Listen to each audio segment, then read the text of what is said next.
The morning after. The morning after the midterm elections. How many of you are glad it's over? My God.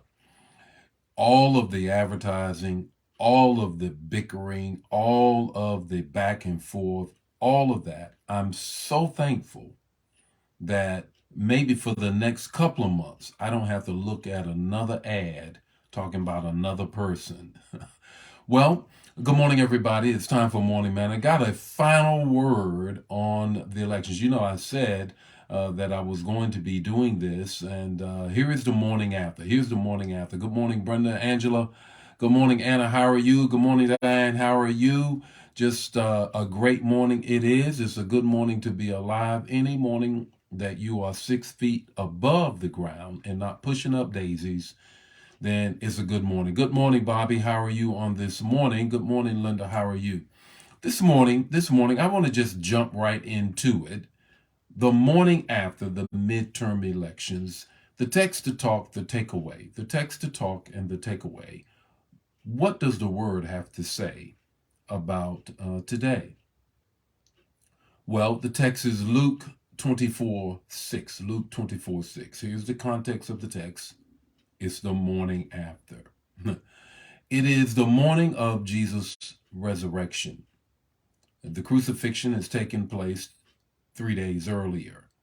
And now the women have gone to the tomb expecting to find Jesus in the tomb. They put their spices together. They rested on the Sabbath, now the first day of the week as we know it. They get there and his body is not there. Now, we heard all kind of predictions about the death of those who stood up for the least of these. We heard all kinds of predictions about a red wave. We heard all kinds of predictions about how those who are on the side of the oppressed had gone too far and it's just going to be over. Well, if you go search the tomb, you'll find that that death didn't quite happen. What is the three things I want you to grab a hold of from a biblical perspective? The first thing is, I don't care what men say. It's not over until God says so. I don't care what predictions people have. I don't care how loud they talk. It's not over until God says so. Not just in politics, but in our personal lives. What's the second thing?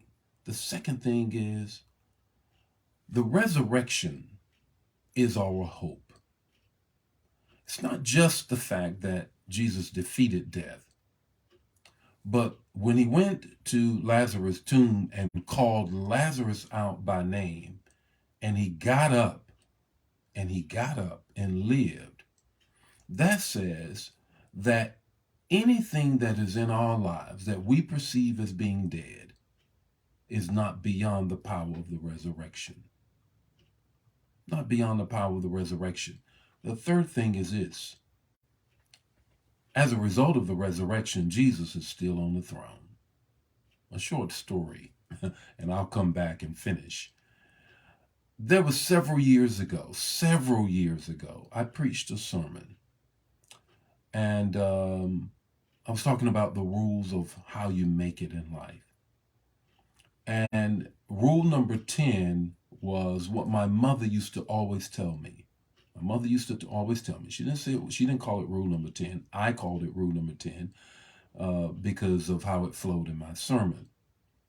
And she would always tell me when my back was against the wall, when I was in the military, when things weren't going my way, when I was in college, she said, son, God is still on the throne.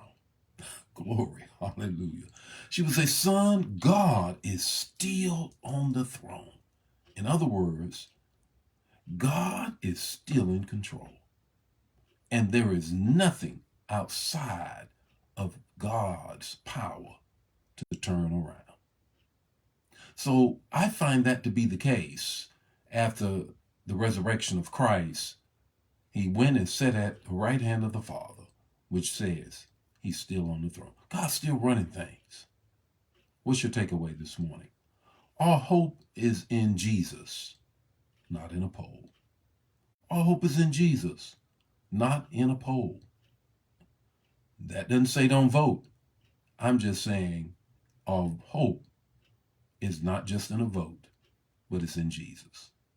The Lord be with you today. His face shine upon you, give you peace. I'm going to return to just doing my standard devotions on tomorrow morning, but I always like to try to give us a word that speaks to the moment we find ourselves in. Share the manna. Don't keep it to yourself. God bless you. May his face shine upon you. Give you peace today. Bye now.